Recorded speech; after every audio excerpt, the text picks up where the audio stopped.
Hey guys, welcome to the Liberal Hive Mind, a channel solely focused on exposing the abundant hypocrisy of the left. I swear you can't make this stuff up. Or maybe you can, it's totally possible that the video we're going to react to today is actually just made up. But even if it's a fabricated story meant to go viral on TikTok, it has some basis, some grounding in reality. I mean, this is a real thing that I've seen pop up multiple times before. I've seen posts like this on Reddit, on TikTok, in interviews, on podcasts. There's a video that's gone mega viral, I mean absolutely mega viral, of a California left-wing liberal woman ranting in a vlog posted to TikTok how difficult it is to find a good man, a traditional man, that isn't a conservative.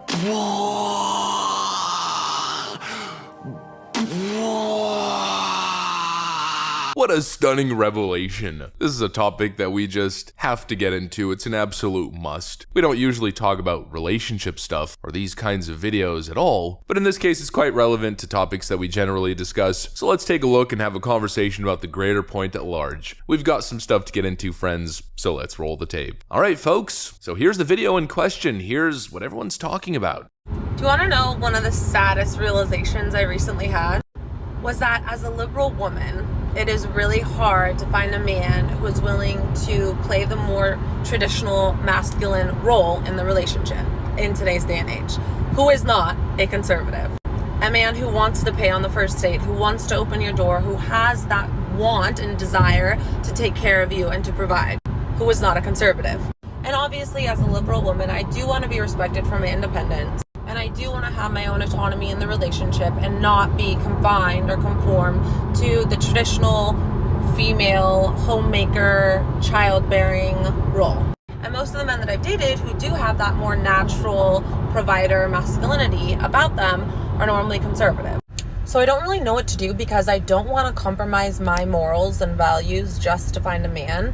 But am I asking to have my cake and eat it too? So let's start off by answering her question at the end there. Am I trying to have my cake and eat it too? Yes, absolutely. That's exactly what you're doing. Left-wing women finally coming to the realization that their entire ideology, this notion of third-wave feminism being progress, is all idealistic bullcrap being propagandized, propaganda that they've bought into, but not what they actually want or actually believe in. I'm an independent woman. I don't need no man, or I certainly don't need a provider and protector. I can do everything myself. I can do everything a man can do. But then the moment there's even the slightest little handyman chore around the house, well, all of a sudden feminism just leaves your body now, doesn't it? It's what we call selective feminism. You want all the perks, all the good stuff, all the pleasure aspects, all the hedonistic aspects, all the luxuries, all the benefits, but none of the actual hard stuff, right? None of the actual work. In other words, I want a traditional man without being a traditional woman. And these entitled left-wing modern women wonder why conservative men are kind of removing themselves from the picture and instead attracting two types of men: scammers and players, people who will say the right thing, have their way, have their fun with you, and then exit the room, or frankly, just simps. Let's be real. Yes, McQueen, yes, m'lady. I'll work 80 hours this week and then I'll come home and I'll do the dishes. And I'll cook and clean for you too. And that's not to say that women should be absolutely relegated to certain house chores and men sitting on their all day drinking a beer. If you're in a two-income household and both people are working and both people are professionals and bringing in good cash, then sure, it's a different situation and you have to kind of find a responsibility balance between the two parties. The man generally will take some of the grimier, harder tasks and the woman's going to focus on some of the homemaking stuff. Of course, I understand that those types of situations exist, but that's not what we're talking about here. There needs to be a clear distinction. We're talking about liberal women who don't want to work. We're talking about liberal women who are looking for a traditional, successful man who's going to provide and protect. A man who's going to be working his behind off, busting his behind, providing for that household, creating a privileged situation for the woman where she doesn't have to go out and grind hard, where she can maybe focus on small businesses on the side, she can focus on her hobbies, or maybe have a part-time job or a very casual job, and the guy's out there working frickin' 80-hour weeks, busting his behind. In some cases, he's a laborer. He's breaking down his body, excruciating excruciating hours throughout the entire week because his number one, his sole focus is family, providing for his woman and providing for his kids or future children. That's what these liberal women want. I mean, you hear the interviews on the street. They don't want to pay for dinner. They don't want to pay for anything. They want to be totally taken care of. Well, in a situation like that, you can't have your cake and eat it too. If you're with a hardworking, traditional, conservative man, because that's mostly the profile of these individuals, if that person is busting their behind to provide everything that you would want and more, the idea that you wouldn't pick up the slack and create a home is ridiculous, and I'm just gonna say it, no man should have to deal with it. This is third wave feminism at its best. They want all the benefits, but none of the hard stuff. Equal pay, they say. Well, equal pay already exists. What they really want is artificial equal pay. They don't want to put in the same hours that men are putting in. Men sacrifice their entire lives for their careers in some cases, working harder and longer hours. They don't want to do that. They just artificially want to be making just as much money as men no matter what. Like in the case of women's sports, for instance. Men are producing a greater product, pulling in more money. Well, that's not fair. We should get that as well, without actually having to create the same level of entertainment. Just give it to us. We want all the same privileges, but we don't want to work these hard jobs, and we don't want to have to be drafted into the military. The list goes on and on and on. You are living in a fairy tale land. Actually, might as well play this clip speaking of fairy tale land. Here was this California liberal woman's response to getting absolutely roasted in the comment section. So this is for all the trolls that commented on my last video. Listen the f*** up. And to the thousands of you that said that I wouldn't find a progressive man who's also conservative in some way, well, guess motherfucking what? Your girl went on a date last night with literally a guy who's conservative in some ways, but also very progressive in others. So he's progressive in ways like wanting police reform, caring about social justice issues, also feeling the need to take care of the home and help his wife cook, clean, take care of the kids. He's pro-life, he's pro-trans, and he supports the LGBTQ community. But he's also conservative in ways that he likes his guns. He wants to provide financially for his girlfriend or wife.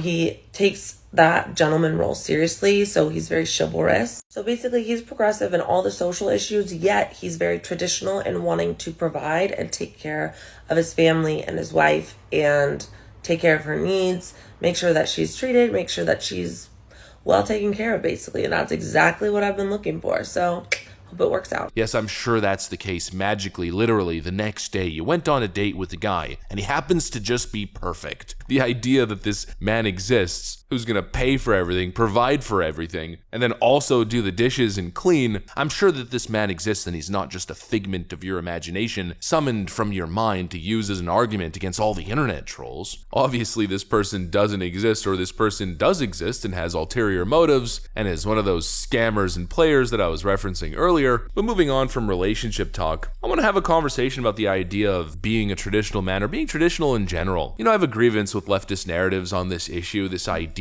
as if traditionalism is backwards or going backwards, regressive, whatever you want to call it, as if being traditional is a bad thing. You know, I can only speak from personal experience, but being traditional and growing up in a traditional environment, mom and dad in the home in a loving marriage, my dad being home at 5 or 6 o'clock every single day, never missing a family dinner, no matter what was going on. And trust me, there were moments of financial stress and even bankruptcy at one point. You know, my dad took all of that in silence, kept it on his shoulders, never let that enter the household. By the time I was 4, 5, maybe 6, don't exactly remember, my mom left the workforce and became a stay-at-home mom, every single day driving me to school, picking me up from school, making me lunch or giving me lunch money, giving me words of encouragement and hugs and kisses, coming home after school to home-cooked meals, activities, lessons, spending time with her. You know, I live the epitome of a traditional life, and I look back on that upbringing as such an incredibly beautiful thing. And I'm literally trying to emulate that exact upbringing, that exact same household, moving forward in my life. I credit that upbringing to everything that I have and everything that I've achieved in my life, and my brother the same thing. We both turned out great. Gender roles, traditional marriages, traditional families are the backbone, the bedrock of a functioning society. That's my view. That's my personal view for my own life and even people around me. I mean, sometimes it goes bad. Of course, you have dysfunctional families. But the idea that we should be moving away away from a more traditional nuclear family, more traditional gender roles, seems like the only backwards ideology to me. I think we can't have a strong, high-functioning, high-trust society without it. Maybe that's why things aren't so good in certain communities, because of the lack of traditionalism. And maybe third-wave feminism is creating more problems than it's solving. Maybe third-wave feminism has something to do with all the male anger and depression, the suicide rates. Maybe it even has something to do with the current economic situation that we're experiencing, this sort of push for women to be independent and forcing them in the workplace. Maybe that's creating downward pressure on wages and too much competition for jobs. Maybe men are falling behind and that's not a good thing. You know, maybe, just maybe, we need more traditionalism and more traditional values than less. I don't know, maybe I'm onto something, or I guess if you listen to your local leftist token, maybe I'm just a backwards, bigoted misogynist. I don't know. That's my opinion. I'm sticking to it. Run whatever social experiments you want. Have fun. If you find happiness, good for you. I'm sticking to my traditional values and my traditional family. That's what I got for you guys. Hopefully you enjoyed it. If you did, make sure to leave a like and possibly subscribe to the channel. Of course, you know we'd love to have you here. Thanks for watching, friends, and I'll see you on the next one.